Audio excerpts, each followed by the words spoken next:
extending them. Don't further hamstring us. Don't tie our hands. Don't allow additional regulatory oversight for the various agencies that are helping to create the problem. And we'll have a better clean water society, we'll have a better environment, we'll have a better America, and as a result we will have the jobs that we want. Thank you, and I yield back the balance of my time. The gentleman from Montana yields back his time.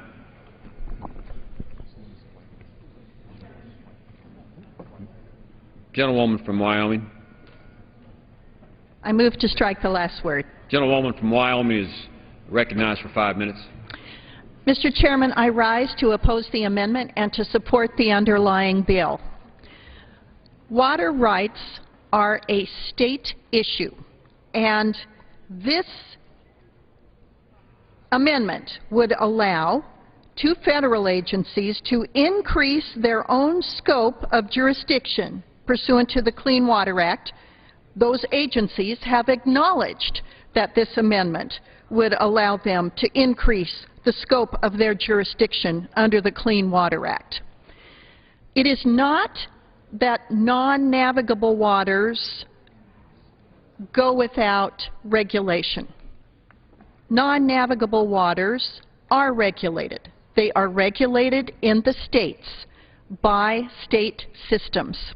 In the state of Wyoming, that system is a regulatory system administered by the executive branch. In Colorado, that system is an adjudicatory system regulated through the courts.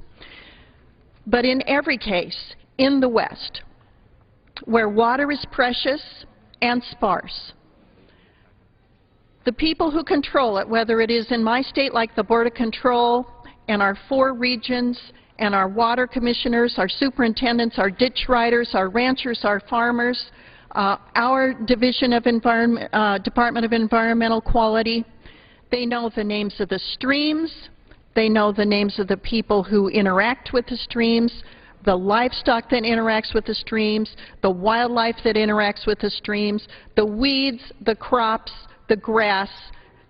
They understand these ecosystems. State government has been regulating water for over a century in a very comprehensive, clear, boots on the ground, understand the systems way of managing. Now, if you take that and allow the EPA and the Army Corps of Engineers to expand their jurisdiction in a way that includes non-navigable waters, it will take that regulatory scheme that is working so well and it will bring it to Washington, 2,000 miles away from where the regulators are currently doing their jobs well every day, and put it right here in Washington, D.C., where people don't understand the scarcity of water, where people don't understand our regulatory schemes, where they don't understand our case law, where they don't understand our ditch riders, where they don't understand our superintendents, where they don't understand our boards of control, they don't understand our state engineers. Under the Western Attorneys General Conference, there is a specific entity related to the state engineers. The state engineers in the West are the people who regulate water. They meet regularly to discuss interstate issues in water jurisdiction as well as intrastate issues. This is a well-regulated, well-understood, well-managed, well-articulated system.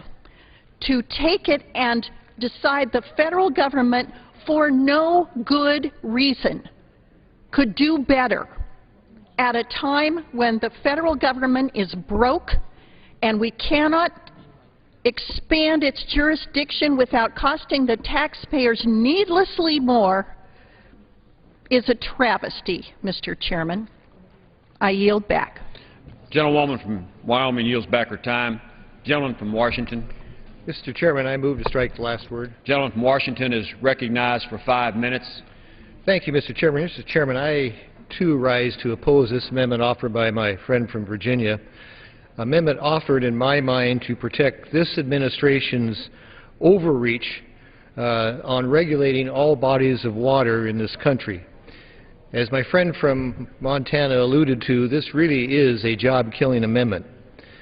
Section 109 of the Energy and Water Development Appropriations Bill puts a check on this administration's proposed guidance on Clean Water Act regulations. Mr. Chairman, at a time when unemployment exceeds 9%, this so-called guidance document, from my point of view, being from the West, will undermine economic growth. It will increase permitting requirements and undoubtedly lead to more litigation. According to the American Farm Bureau, this guidance document would, and I quote, would take an overly broad view of waters of the United States and would serve as a roadmap to designate nearly all bodies of water, even some dry land, as subject to federal regulation that dictates land use decisions, and I end quote. Mr. Chairman, water is a precious commodity, especially to those of us in the West. It is a necessary resource for many activities, including agriculture, energy, transportation, and recreation. Our economy and way of life cannot afford to have the federal government claim control over all waterways in this country. This administration's attempt to enact such draconian regulations through regulatory fiat is a deliberate attempt to circumvent Congress. As many of my colleagues know, the prior Congress could not pass an overly restrictive renewal of the Clean Water Act. So it's clear that this part of the regulatory agenda is aimed at picking up the pieces that the Congress could not enact last time. And so it's for this reason that I joined 169 of my colleagues in April of 2010 to urge both the EPA and the Corps of Engineers to withdraw these proposed guidance regulations. That was in April of 2010. Unfortunately, this administration refuses to do so. So that is why Section 109 is so important to protect the rural America from this overzealous bureaucracies. And for that reason, Mr. Chairman, I urge my colleagues to oppose this amendment, and I yield back my time. The gentleman from Washington yields back his time. There's a gentleman from Indiana. Mr. Chairman, I move to strike the last word. The gentleman from Indiana is recognized for 5 minutes. Sure, appreciate the recognition, and I rise in strong support of the gentleman's amendment. Without this amendment, the bill would result in increased implementation costs to both the federal and state resource agencies, as well as to the regulated community. Increased delays in the implementation of important public works projects and protracted litigation on the disparity between existing federal regulations and the two court decisions. Clearly, the Army Corps of Engineers cannot exceed its congressional authority, but it's certainly necessary that the law and regulations be clarified given the Supreme Court decision. There is a purpose to the Clean Water Act. It is to protect the nation's waterways. And all of the environmental and economic benefits of these aquatic ecosystems are at risk if some elements are protected and others are not. We certainly need to make sure that the definitions are predictable and manageable. The definition of waters protected by the Clean Water Act should be clear, understandable, well supported, and transparent to the public. I am concerned if the language currently in the bill is not removed, that will not be the case. And certainly need to promote consistency between the Clean Water Act and agricultural wetland programs. We need the identification of waters covered by the Clean Water Act and the Food Security Act, and operational elements of implementing programs should reflect consistent, predictable, and straightforward decision guidelines. We ought to be precise on exemptions as well. My further concern is that the provision now contained in the bill does not apply simply to the coming fiscal year. It applies to any subsequent Energy and Water Development Act, ensuring uncertainty continues indefinitely. And so I am in strong support of the gentleman's amendment and would be willing to yield time to him. Gentleman from Virginia. I thank my very good friend, the ranking member of Energy and Water Appropriations. Let me first address the points that were made by my very good friend from Montana. First of all, there was a suggestion that there was sewage dumped into the Potomac River. I think that's pretty much a quote. That's not accurate, I would say to my very good friend. It was not sewage. It was clean, filtered silt that came from a drinking water reservoir that was put into the Potomac without any threat to the quality of the water or the habitat. The Corps of Engineers understood that. They don't now put it there, but I don't think it's quite accurate to describe in the way that it was. With regard to the Supreme Court ruling, even Justice Scalia made it clear that waters that are adjacent to navigable waters should be federally regulated and protected.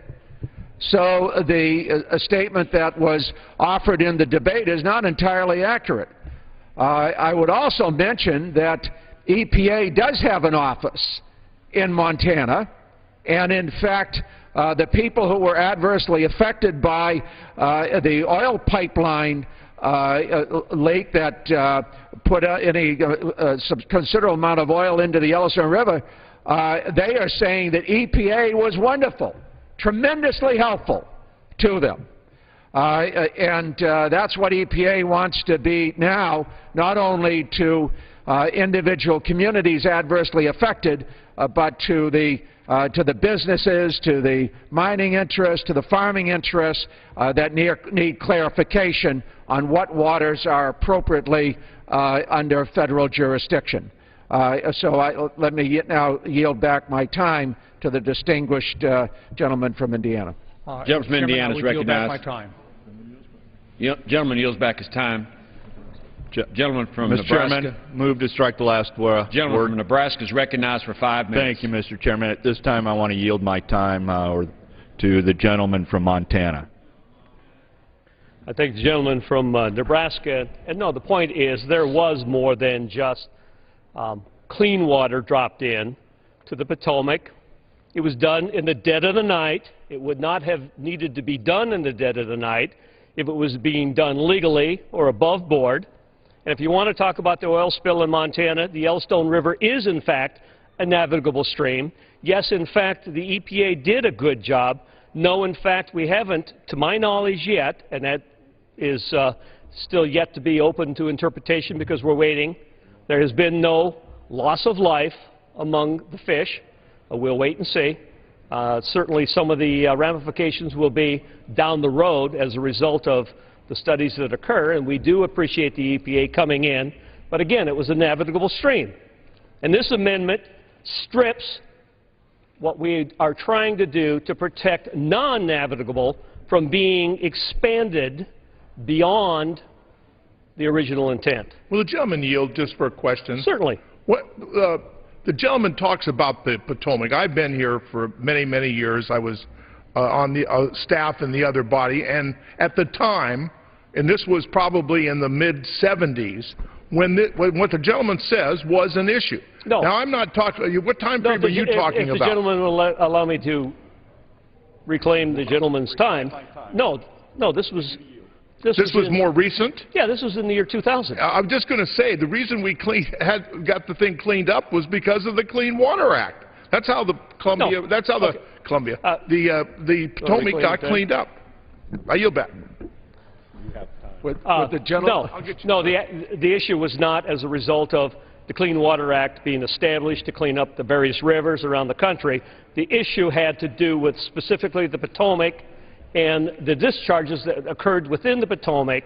And those of us from the Western Caucus in 2001, which is when I first got to Congress, were trying to make the issue of the hypocrisy between the Eastern constituency, the urban constituency of Washington, D.C., Virginia, and Maryland, trying to apply a different standard to Montana.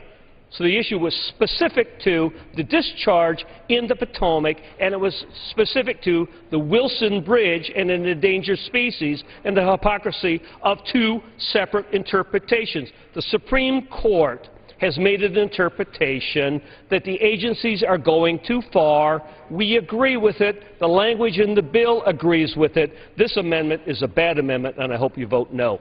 I yield back. I yield back my time. Yields back the balance of his time. Gentleman from Washington. I move to strike the requisite number of words, and I yield to the gentleman is recognized. from Virginia. The gentleman from Virginia is recognized. I thank the gentleman. I'm not going to belabor this, but I do think, for the record, we should clarify. Some of what the gentleman said is accurate, except for the material. This was not sewerage. This was filtered silt that came from a drinking water reservoir at Dale Carlia that is operated by the Corps of Engineers. They did put it into the Potomac after verifying that it would not jeopardize the health of the fish or any of the vegetation, and they did seek an exemption. They lost, and now that silt is put in a landfill. So the gentleman, yes, I'd like to ask the gentleman a question. Yeah. Does the gentleman not believe, as I do, that the Potomac River is far better today in terms of water quality because of the Clean Water Act? There's no question if the gentleman would yield back, there's no question that the Clean Water Act is responsible for the health, such as it is, of the Potomac River. There was a time when you could almost strike a match and light the Potomac River on fire. There was so much pollution in it. There were rivers, debris, particularly in Pennsylvania, where they in fact did that. And it was lit on fire. And then the Clean Water Act was passed by Congress, and guess who signed it? Richard Milhouse Nixon. He signed that bill. He signed the Clean Air Act, the Environmental Policy Act. I mean, in those days, there were Republicans who cared about the environment. Bill Ruckelshaus. Bill Agee. Yes. So, I mean, to hear this rant over there about the Clean Water Act is really despicable. And this amendment, your amendment, would improve it, would protect the environment, clarify these Supreme Court decisions so that we can get on with it and to make the waters of our country fishable, swimmable, and clean up. Yes, I will yield to the distinguished chairman of the Natural Resources Committee. I appreciate my friend from Washington yielding. This amendment is not about the Clean Water Act. This amendment is about a bureaucratic guidance on an issue that this Congress attempted to take up last time, that simply, among other things, said that the jurisdiction of the Clean Water Act would not be navigable waters. Now, that causes a whole lot of us in the West a lot of problems, and coming from an irrigation area, it bothers me because that means the federal government would now be in charge of everything not navigable, which could be irrigation streams. Regaining my time, I would just say to the gentleman, why don't you, as chairman of, do you have jurisdiction over this, or is this Commerce Committee? This is Transportation. It's which one? Transportation. Transportation. Well, you know, you guys are in the majority now. You're chairman of a major committee. Why don't you have your committee system hold a hearing? We don't, you know, the fact is, what you're trying to do in this appropriations bill is so egregious that we have to use an amendment to fix it. Well, the gentleman would yield. Yes, I yield. Listen, my issue is not, the issue for me is not the Clean Water Act. The issue was an attempt to amend the Clean Water Act to take out navigable, and that's what is being done by potentially by the guidance with this bureaucracy. That's what this amendment. Yeah. Taking back my time, again, the regulatory process hasn't even been completed. People are still sending in comments, and so to use a blunt tool and put this prohibition in here doesn't allow the process to work to make sure we can clarify the Supreme Court decision. If the gentleman would yield. Yes, if I have time. Do I have time? Yes, I yield to the gentleman. Has time remaining. The gentleman from Virginia is I would like to underscore what the distinguished ranking member of the Full Appropriations Committee has said. This amendment prevents guidance and rulemaking. It's that comprehensive. What EPA and the Corps of Engineers are trying to do is to clarify where federal jurisdiction extends and where it ends. There is clearly confusion on what constitutes navigable waters. The Supreme Court recognized that. Even Justice Scalia said it's not just navigable waters, it's waters that are contiguous, and there are any number of water sources that are under the surface that you can't see. Most of the water in this country is under the surface. It can be under land, it's under water. beginning my time, just for a Please. second. The gentleman may be better off in the long term by letting the process work, and if it does then clarify between navigable and non-navigable, that would be important to the gentleman from If Washington. the gentleman yield, I yield, yes. the law is clear. It only says navigable. That's what the law says right now. Now, that's where the danger comes.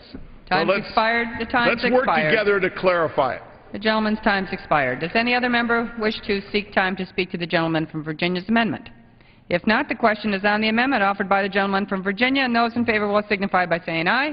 Aye. Those opposed will say no. No. In the opinion of the chair, the noes have it. The noes have it. The amendment is not agreed to. The gentleman from Virginia. We request a recorded vote. Pursuant to Clause 6 of Rule 18, further proceedings on the amendment offered by the gentleman from Virginia will be postponed.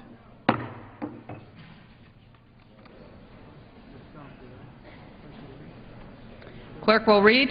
Page 14, line 12, Section 110. None of the funds may be used to relocate any regional division headquarters of the Corps located at a military installation.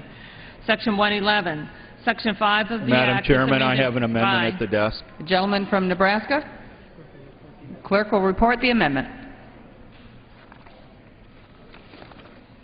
Amendment offered by Mr. Terry of Nebraska. At the end of Title I, insert the following section. Not later than 1 year after the date of enactment of this Act, the Army Corps of Engineers shall conduct and publish the results of a study regarding the reasons and contributing factors that led to the abnormal flooding of the Missouri River during the spring and summer of 2011, with specific focus on whether the water management activities of the Corps conducted for any purpose other than flood prevention and control contributed to the 2011 flooding, and in what ways. For what purpose does the gentleman from New Jersey rise? Madam Chairman, I reserve a point of order on the gentleman's amendment. The point of order is reserved. The gentleman from Nebraska. Thank you, Madam Chairman. And I rise today with this amendment to the Energy and Water Appropriations Bill. This amendment would direct the Army Corps of Engineers to conduct and publish a study regarding the flooding of the Missouri River this year. We need to know why this flooding occurred, particularly if our flood control system was utilized for purposes other than flood prevention, so we can prevent this from happening in the future. Let me be clear. I would assume that the Corps of Engineers in charge of flood control would be doing an annual study of whether or not they are succeeding in their legislative mandated goals, the whole purposes of the dams along the river. So, we're just simply asking them to do what they should be doing anyway, especially when this is such an interesting, well, strike the word interesting, devastating year based on the miscalculations of the Corps of Engineers. As I'm standing here now, the Missouri is flooding in 5 states, including Nebraska and Iowa. In my own district, I have constituents damaged, underwater, wiped out. As we stand here, we are wondering if our levees are going to hold back the water, preventing downtown Omaha from being flooded. This is a 90-day sustained flood. It's entitled the Great Missouri River Flood of 2011. Not to recede until maybe October or November. Anyone who lives near a powerful body of water knows flooding is a reality and must be expected or planned for. That's the whole point of these dams and the Corps of Engineers' purpose, is to reduce the flooding. It's been successful since the dams have been put in, except for the last couple years. It's imperative that we investigate the decisions, guidelines, and parameters in place to do the flooding to determine if there was any possibility that this disaster could have, and I would say should have been, prevented. We must implement the necessary additional reforms and controls to ensure our flood control system is utilized for just that, Madam Chairman, flood control. The issues well documented in our local papers and some other publications, has shown that either the manual that the Corps of Engineers swears by leads them down the wrong path, which then led to this disaster that we're incurring at this moment, or that they're modeling or they're modeling. There were other weather experts that predicted, one even said a flood of biblical proportions, yet it wasn't on the Corps of Engineers' radar. Something went terribly wrong here. So all we're doing is asking that there be specific language, that they do what is inherent to their job and determine if their manuals, their models need to be changed to prevent the devastating flood that we're incurring right now, to prevent the next one in the future. That's all we're doing with this amendment here. And so at this point in time, I will yield back. Gentleman from Nebraska yields back the balance of his time. The gentleman from New Jersey to speak to his... The gentleman from North Carolina, for what purpose does he rise? Yes, Madam Chairman, I have an amendment at the desk. Their amendment is being discussed at this time. Okay. Gentleman from New Jersey to speak to his point of order. Yes, I do, Madam Chair. Gentleman's recognized. Madam Chair, I make a point of order against this amendment because it proposes to change existing law and constitutes legislation under Appropriations Bill and therefore violates Clause 2 of Rule 21. The rule states in pertinent part, an amendment in a general appropriations bill should not be in order if changing existing law. The amendment imposes additional duties, and I ask for a ruling from the Chair. Does any other member wish to speak to the gentleman's point of order? I would like to speak. The gentleman from Nebraska. Thank you. I tried to make the case that this is basically reiterating already current duties and responsibilities of the Corps, but stressing that they need to look specifically at what causes or what caused this devastating flood. I have to admit that you're probably going to rule that this is legislating, but I got to tell you, I'm extremely disappointed. If we had somebody in the Missouri Valley on Appropriations Committee, they could have done something similar to this in committee, but yet when somebody from outside the committee comes here at the right opportunity, then somehow it's out of order. I just don't know how I go back to my constituents and tell them that the leadership in the House has raised an objection to this study. So I'm disappointed for my constituents. I'm disappointed, frankly, in the fact that something like this that's so necessary and obvious wasn't accepted. I yield back. Gentleman from Nebraska yields back. Any other member wish to speak to the gentleman's point of order? If not, the Chair is prepared to rule, and the Chair finds that this amendment imposes new duties on the Army Corps of Engineers. The amendment, therefore, does constitute legislation in violation of Clause 2 of Rule 21, and the point of order is sustained. The amendment is not in order. For what purpose does the gentleman from North Carolina rise? Madam Chairman, I have an amendment at the desk. Clerk will report the amendment. Amendment offered by Mr. McIntyre of North Carolina, page 15, after line 11, insert the following. Section 112, Section 156 of the Water Resources Development Act of 1976, 42 U.S.C. 1962d-5F is amended. 1. By striking the and inserting a, the. 2.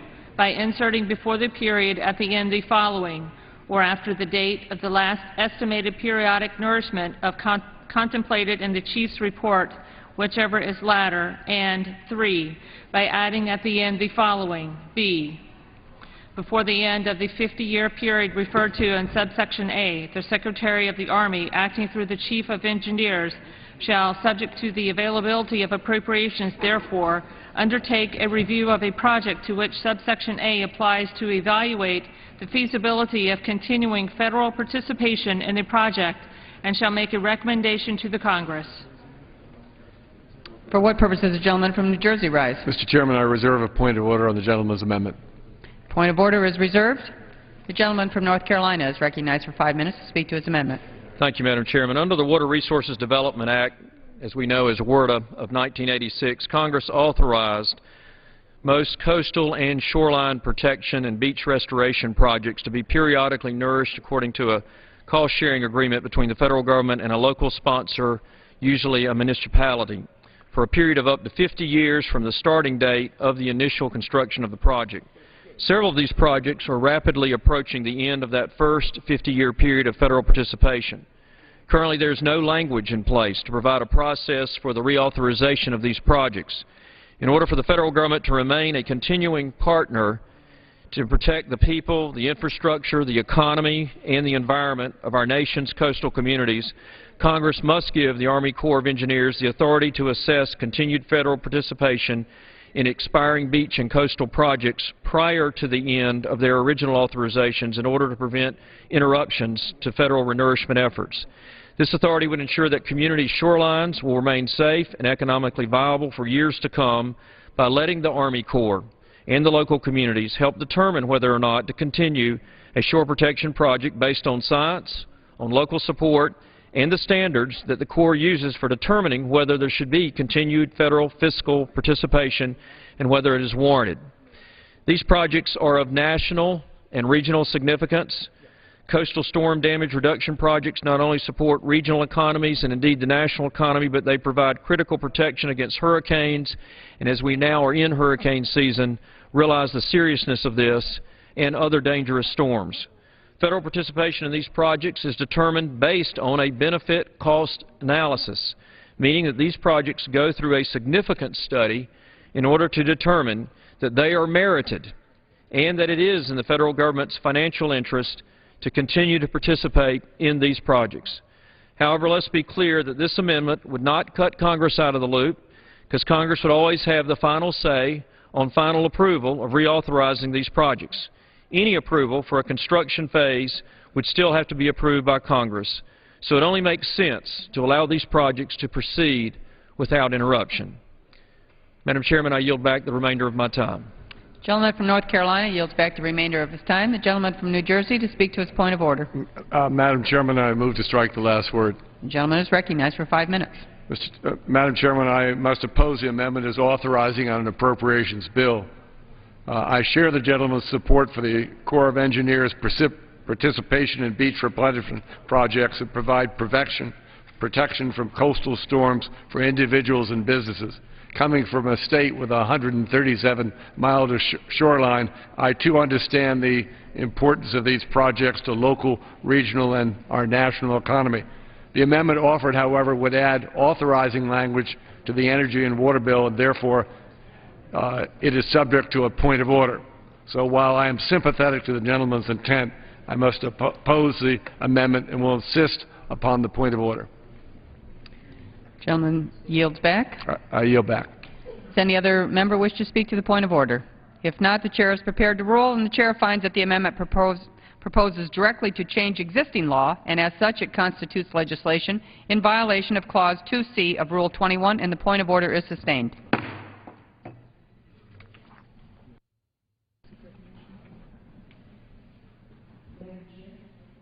The gentlelady from Ohio.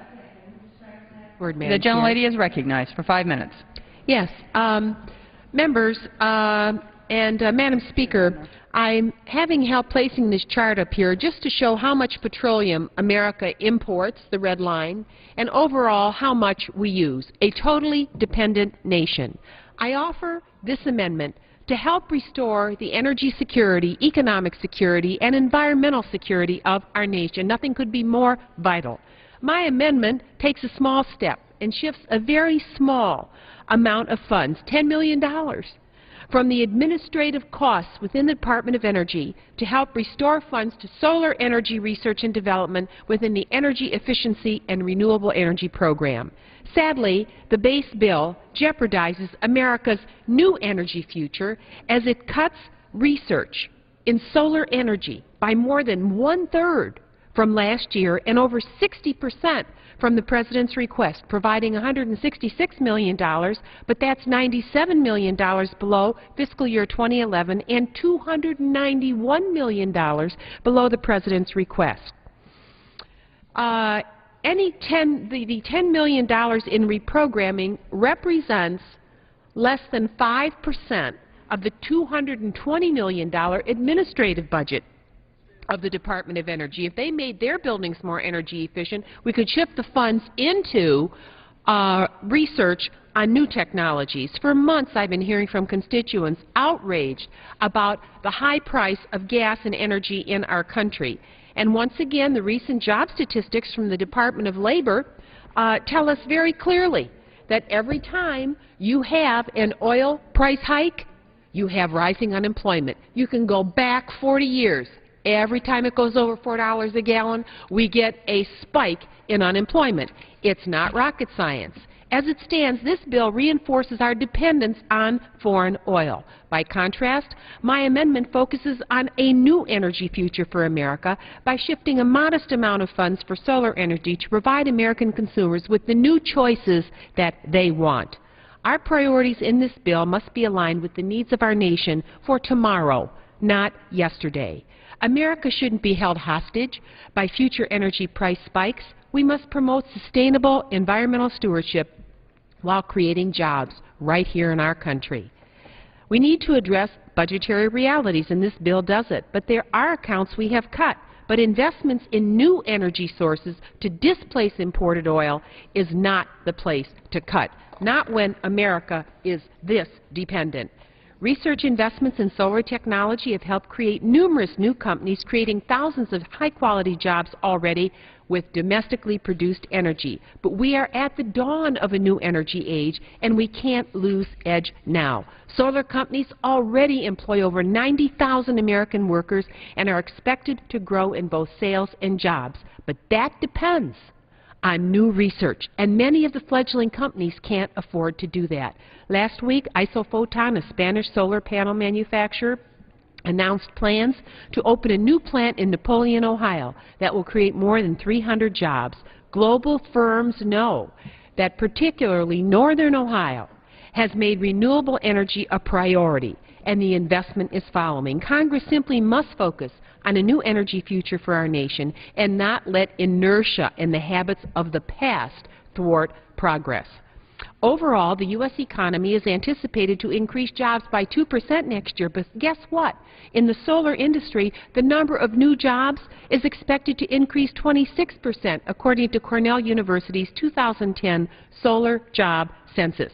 Those are the kind of jobs that America wants.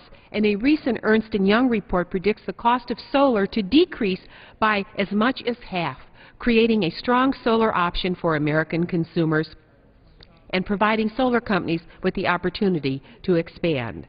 You know, investors know where to put their dollars, and our nation knows that this, or we should know that this is an emerging industry, and cutting-edge research is fundamental to progress. The race to be the energy provider of the future is this generation's space race. And basic research is critical. It is fundamental. It is the fundamental ingredient to build that new future for our people. America has never shirked a major challenge. And we have a real finish line to go across as competitors are fierce from China, from Germany, from Japan. New technology will provide a new power future for us, and we must position ourselves not to be second, not to be third, but to be the global leader and to create those good jobs here at home. So my amendment sets a course to keep the keel more steady as we advance energy security, economic security, and the environmental security of our nation while promoting jobs here at home through new energy independence and innovation. I urge my colleagues to vote in favor of the Capter Amendment.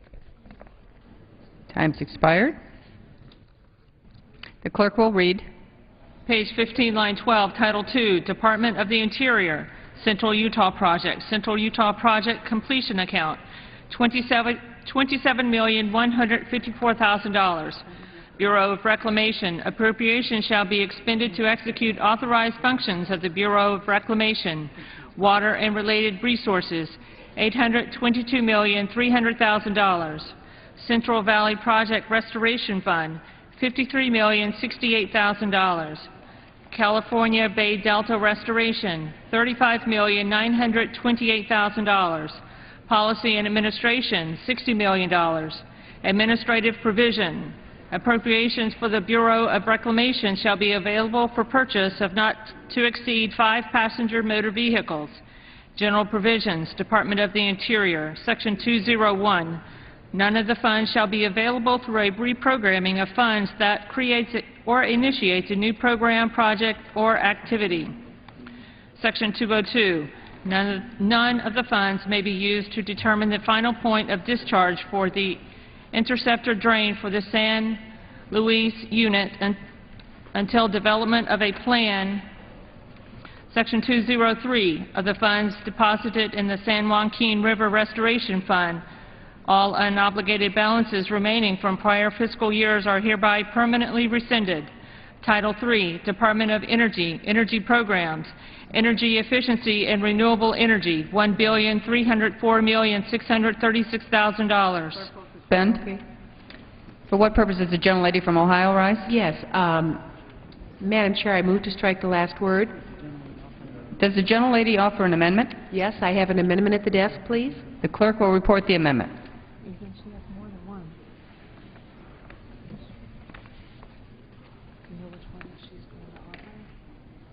Can the gentlelady clarify which amendment she is offering? Yes, it's page 23, line 4, dealing with solar energy, movement of $10 million.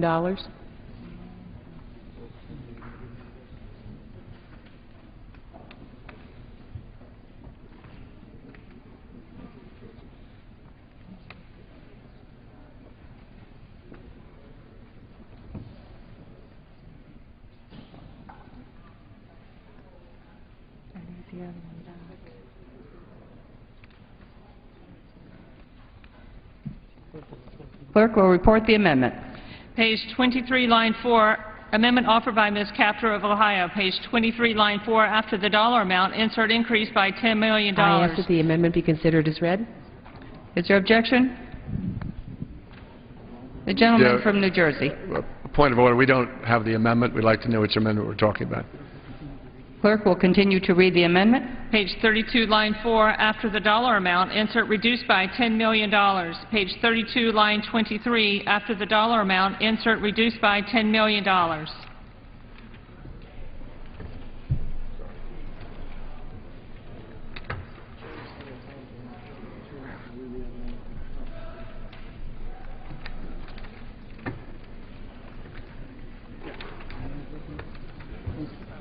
Is there? I reserve a point of order on the gentlewoman's amendment. A point of order is reserved, and the gentlelady from Ohio is recognized for 5 minutes. Yes, Madam Chair, I made a statement a little bit earlier regarding this amendment, which aims to help restore energy security, economic security, and environmental security of our nation by focusing on the future. And it essentially shifts a very modest amount of funds, $10 million, from the administrative costs within the Department of Energy to help restore funds to solar energy research and development within the Energy Efficiency and Renewable Energy Program. Sadly, the bill overall moves backward in terms of helping America invent its new energy future because it cuts research in solar development by more than 1/3 from last year and over 60% for the President's request. The base bill provides $166 million for solar research, which is a $97 million reduction below this year's level and a $291 million reduction below the President's request. What sense does that make when we're importing petroleum at this level and we continue to use more and more? Prices are going up. It's pretty clear America needs new answers. So my effort is to merely reprogram about 5% of the funds in the administrative budget of the Department of Energy and shift those to the Energy Efficiency and Renewable Energy Program itself. I believe that the Department of Energy, which took years to even get their solar array up at the national headquarters here, could save the money that we need to put into research if they'd merely be more energy efficient about their own buildings, and that comes out of their administrative funds. So this merely is a 5% shift. It's $10 million from the administrative budget and put it in hard research that really helps to create jobs. We know that America has to invent her future. We can't depend on the sources of the past alone, and technology is critical to that. And in the solar field, the competition globally for patents and for the cutting-edge research that is a part of this sector that is just growing so fast globally, America simply can't slip backward. We just have to keep up our edge. And it's very difficult with China, with Germany, having the kind of incentives that they do in their own country. For example, China even offers companies 15-year tax holidays. And they have so many more engineers and scientists than we do working on this. So I think cutting solar research is not a good option for the country. And this bill makes many other cuts. And we know that research investments in solar technology have helped create numerous companies already and thousands of new jobs. In fact, solar companies employ over 90,000 American workers now, and they expect both growth in sales and job, but that depends fundamentally on cutting-edge breakthroughs in technology. And that is a fight that is being held every day, not just in this country, but in research platforms around the world. I mentioned earlier that Isophoton, a Spanish solar company manufacturer in my region, announced 300 new jobs this past week. So global firms are coming to places like Northern Ohio where they know that the energy systems of the future are being built. But the number of jobs being created in this sector far exceed what is being created in just the general job creation sector in our country. Cornell University's 2010 solar job census shows that in solar energy, the number of new jobs is increasing by 26%. And those are good jobs building a new future for our country and for our people.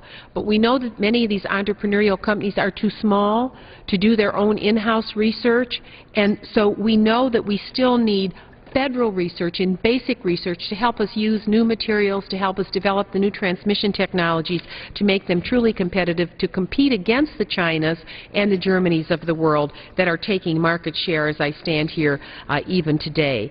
So the race is a serious one in the solar energy race, and basic research is the critical ingredient. So my amendment essentially just moves 5% of the funds out of the administrative accounts into the energy efficiency accounts at energy efficiency and renewable energy accounts at the department. So I would ask for my colleagues' support on that, and hopefully we can help take a small step for mankind, humankind, as we move solar energy development and job creation forward in our country. And I will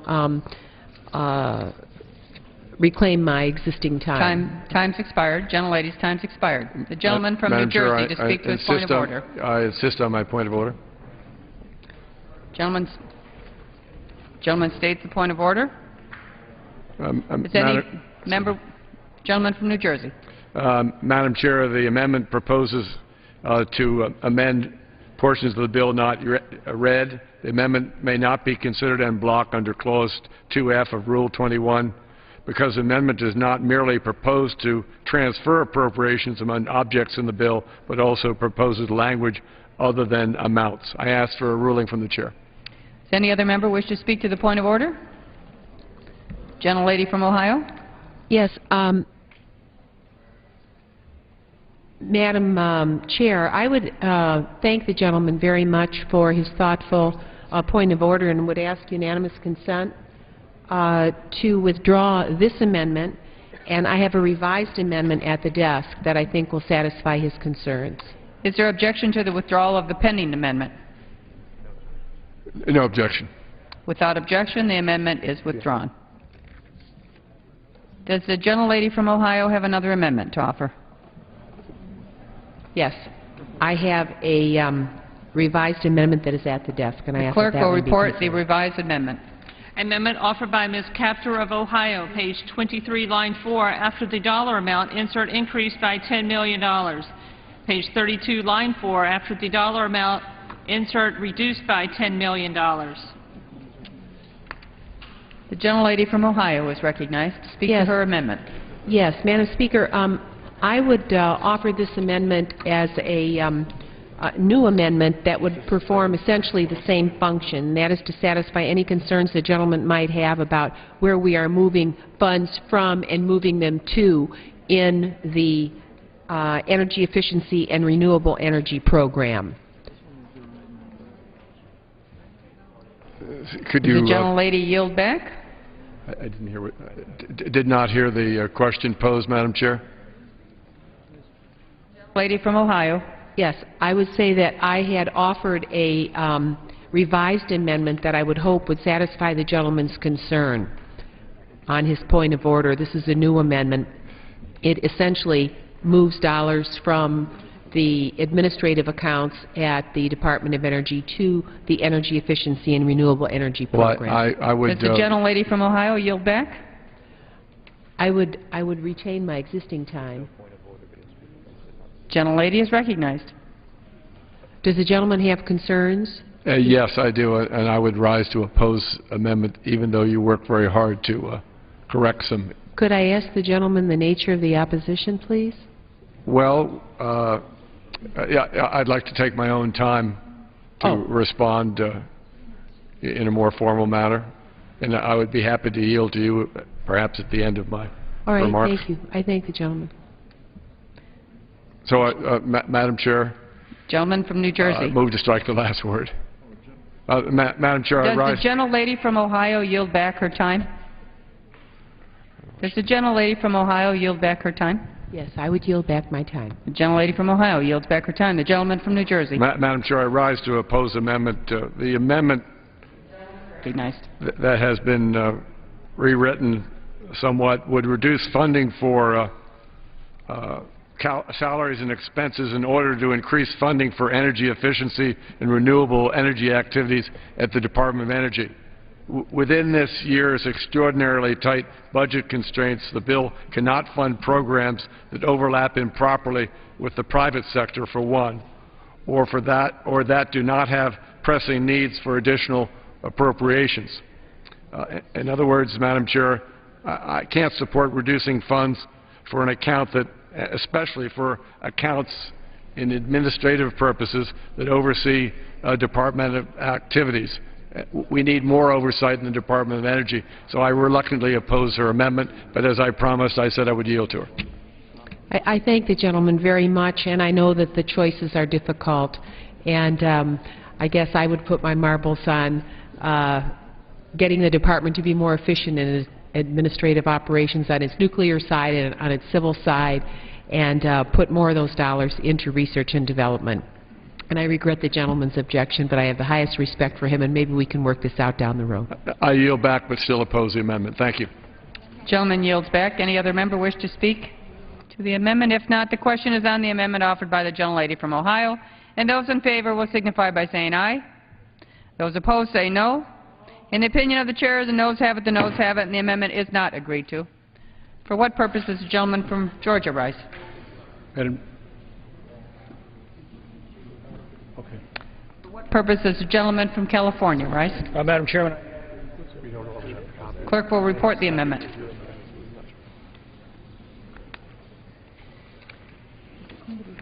He's got amendment number 7 at the same place. You know which one? Is it the one that was printed or not printed? Yeah.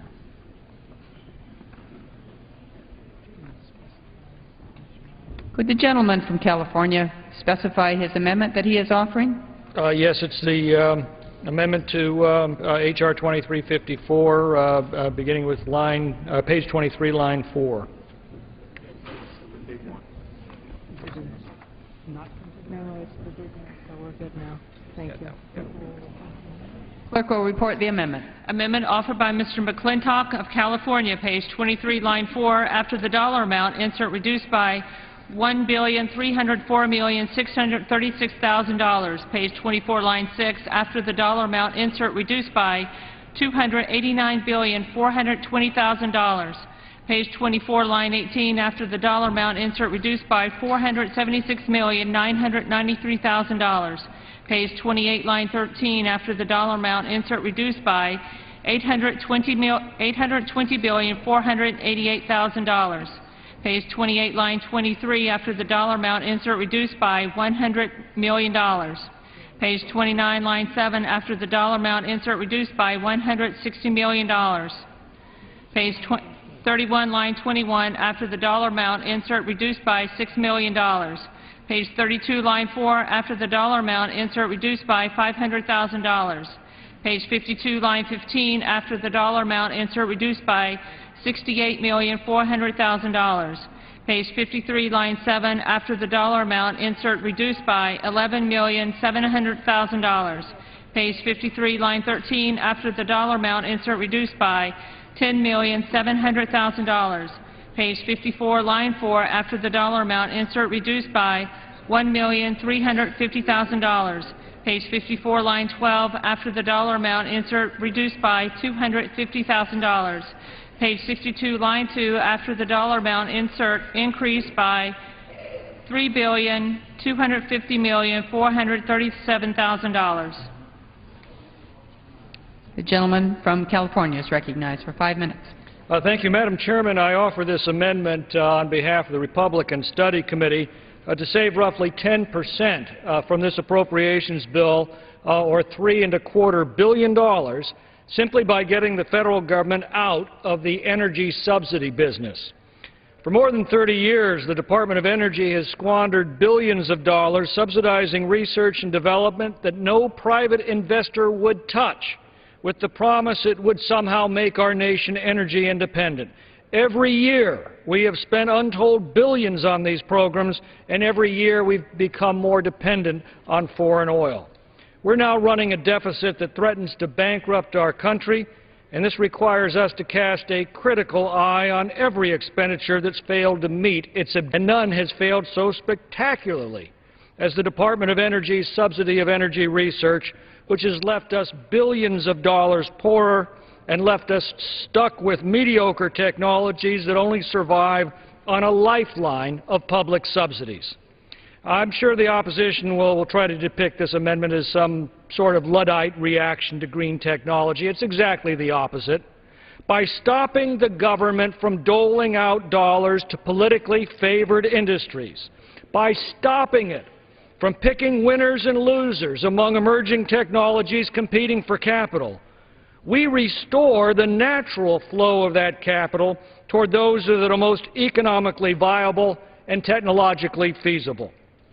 For example, this amendment cuts funding to the Energy Efficiency and Renewable Energy Program, which functions as an R&D department for every solar, biomass, geothermal, and wind energy company in the country.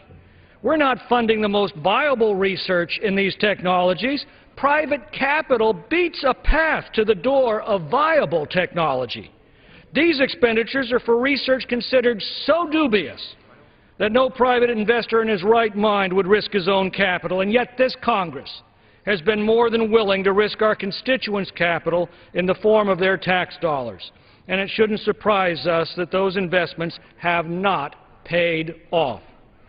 This misallocation of resources not only destroys jobs in productive ventures in order to create jobs in subsidized ones, it ends up reducing our energy potential instead of expanding it, and destroying our wealth instead of creating it. Politicians love to appear at ribbon cuttings and issue self-congratulatory press releases at government-supported alternative energy businesses, but they fall strangely silent when asked to actually account for the billions of our dollars that they've wasted. The best thing we did for shale oil and gas technology was to have gotten the government out of the business of funding it. And guess what happened? Once we got the government out, it took the productive sector just a few years to develop remarkable new drilling techniques that have unleashed a cornucopia of American energy into the market. Is there really any question at all as to which of these models actually work? Let me give you another example. This Appropriations Act proposes to spend $200 million for vehicle technology research. Well, isn't that what automobile manufacturers should do and used to do with their own capital? And if they're not willing to risk their own capital, what right has this Congress to risk our constituents' earnings? These amendments move the government out of all sectors of subsidizing research: biomass, nuclear, solar, wind, fossil fuels, all across the board. Does that mean that research and development will stop on these technologies? On the contrary, it means that all of the distortions that government intervention has made in the energy sector can be corrected, and that private capital can once again flow freely to those technologies that offer the greatest return at the lowest cost. 30 years of government energy subsidies promised to reduce our dependence on foreign oil, and yet our dependence has become ever greater. All we've done is to squander billions of dollars of our nation's treasure and distorted and impeded the natural flow of investment dollars that could have produced far greater returns in viable technology. We're left with a bankrupt and energy-deficient nation while propping up a few politically well-connected interests producing ethanol and solar panels at a staggering expense, an expense that we have hidden from consumers with their own tax dollars.